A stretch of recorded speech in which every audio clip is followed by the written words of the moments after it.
Γιουβέτσι κρυθαράκι με μοσχάρι και 12μηνη γραβιέρα πιταρά. Δεν σας λέω τίποτα.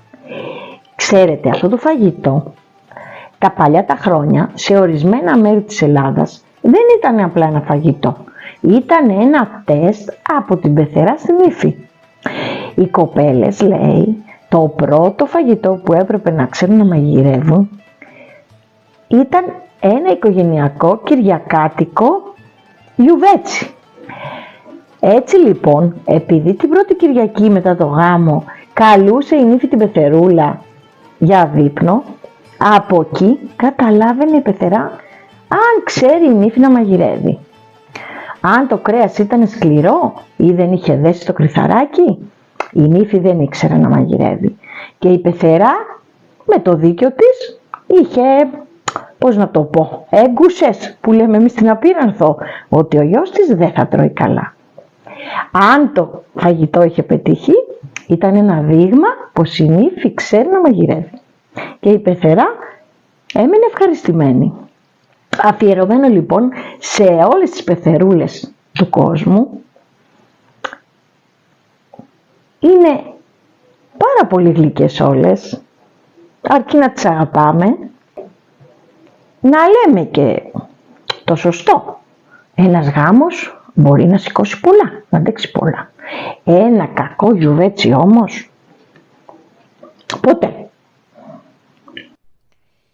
Είστε στο τέτα-τέτ με την Τέτα και πάμε να φτιάξουμε ένα υπέροχο γιουβέτσι με μοσχαράκι και να το σερβίρουμε με τριμμένη γραβιέρα πιταρά από το τυροκομείο του πιταρά στην Άξο. Πάμε να ξεκινήσουμε σοτάροντας τα κομμάτια το κρέας στο ελαιόλαδο, ενώ πρώτα τα έχουμε περάσει από αλεύρι. Στη συνέχεια θα τα αφήσουμε να καλοσοταριστούν και θα τα γυρίσουμε και από τις δυο μεριές. Θα βάλουμε αλάτι, πιπέρι και κανέλα, σκόρδο τριμμένο, 2 κουταλιές σουπασπελτέ και ένα μεγάλο κρεμμύδι χοντροκομμένο.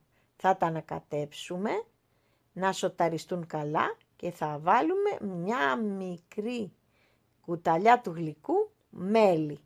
Έτσι για να γλυκάνουμε την πεθερά. Θα το σβήσουμε με κόκκινο κρασί μπρούσκο. Θα τα ανακατέψουμε και θα το βάλουμε σε γάστρα. Θα βάλουμε μπόλικο νεράκι και θα το ψήσουμε. Στη συνέχεια θα το βγάλουμε, θα ρίξουμε μέσα ένα ποτήρι ψιλοκομμένες ντομάτες και ένα πακέτο κρυθαράκι.